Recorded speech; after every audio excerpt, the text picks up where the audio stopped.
احنا كنا مره لعبنا فريق برشلونه، الشافي مع حد وانيستا مع حد، فقعدنا نجري يا حسام والله بالظبط 15 دقيقه، وتجري هنا وتجري هنا وتجري هنا، كوره ضغط بس تضغط. هم بيستلم يباصي بيستلم يباصي، يلعب اسهل حاجه اسهل حاجه.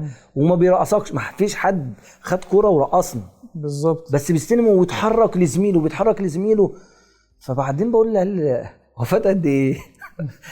قالوا لي فات ربع ساعه. قلت لهم لا انا مش قادر والله ما بهزر. هم خلي بال حضرتك اصعب حاجه في الكوره ان انت تلعب السهل بالظبط، وتبقى محضر انت هتعمل ايه قبل ما الكوره تجيلك. وانا بجري كتير واللي معايا انت من اللعيبه ما شاء الله واللعيبه اللي كانت معايا بتجري كتير. يعني كنا بنجري كتير، يعني يعتبر ايه اللي هو ايه لعيبه النادي الاهلي في نص الملعب بيجروا كتير.